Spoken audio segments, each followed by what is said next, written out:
Assalamualaikum warahmatullahi wabarakatuh. Selamat datang kembali di channel kuliah akuntansi, belajar seputar akuntansi dari YouTube. Bersama saya Sabirin MAK CPA.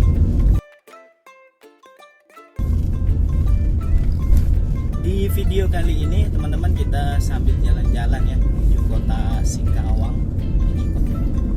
Video kali ini kita akan membahas seputar dampak teknologi terhadap penyusunan laporan keuangan atau dari sistem keuangan entitas atau perusahaan, dan seperti apa dampaknya juga terhadap proses audit itu sendiri.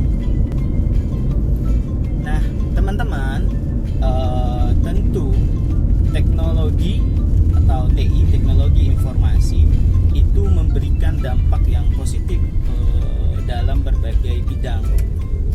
Begitu juga terhadap proses dari penyusunan laporan keuangan dan juga proses audit yang kita lakukan.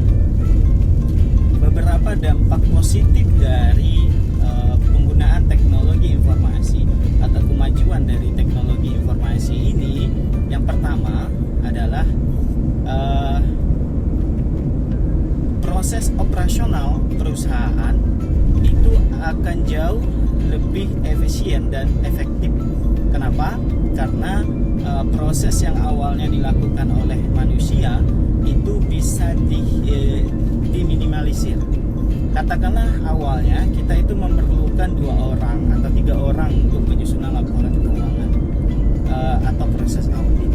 Dengan adanya teknologi informasi ini cukup hanya bisa dilakukan oleh 1 orang saja, sehingga operasional perusahaan akan lebih efisien dan tentunya juga efektif. Selain itu,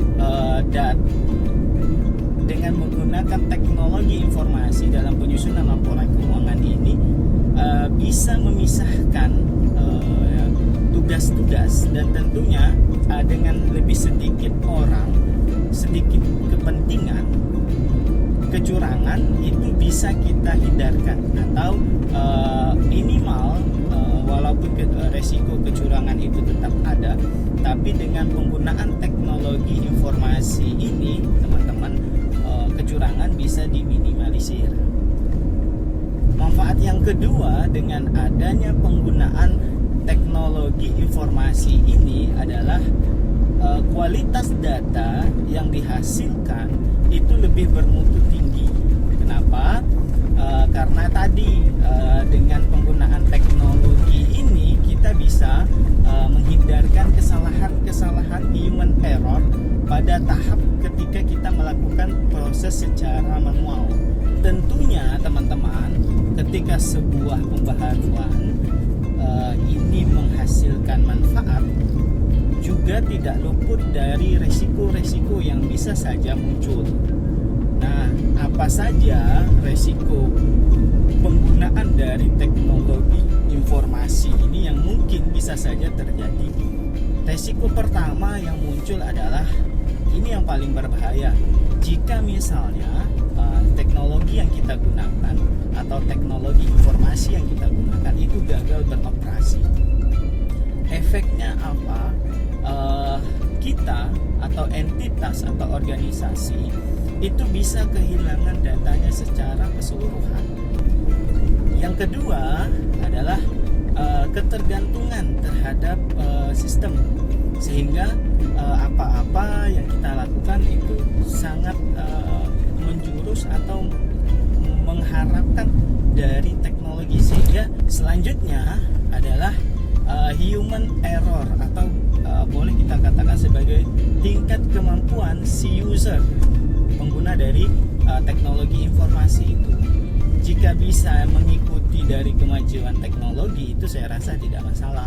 Cuma jangan sampai human atau user dari teknologi informasi itu justru gagal dalam menggunakan sistemnya. Nah, ini dengan resiko dalam proses audit itu seperti apa ketika kita menggunakan teknologi informasi? Visibilitas dari jejak audit akan berkurang. Ini juga bisa berdampak baik kalau dimanfaatkan dengan baik, atau si pengguna atau si auditor bisa menggunakan atau memiliki kemampuan untuk menganalisa dari setiap aktivitas transaksi yang dimunculkan oleh sistem atau yang dimunculkan oleh teknologi dari yang fungsinya sistem dari atau teknologi informasi ini. Apa sih yang dilakukannya dan apa sih perbedaannya dengan sistem manual? Kira-kira ini pilihan yang bagus atau tidak untuk sebuah organisasi? Nah, kurang lebih seperti itu. Dengan penggunaan dari teknologi informasi ini, teman-teman, yang jelas otorisasi manusia akan semakin berkurang, mengurangi intensitas atau pertemuan antara manusia dan manusia lain atau seseorang. Ini bisa berdampak kecilnya tadi resiko kecurangan yang akan terjadi karena. Nah, teman-teman, demikian penjelasan saya mengenai dampak dari penggunaan teknologi informasi, baik untuk proses dalam penyusunan laporan keuangan maupun untuk proses audit. Mudah-mudahan bisa menjawab keingintahuan dan kebutuhan dari teman-teman. Sampai bertemu di video-video saya selanjutnya. Terima kasih banyak dan jangan lupa dukung terus channel ini dengan cara subscribe, like, komen, dan share. Dan jangan lupa panjangin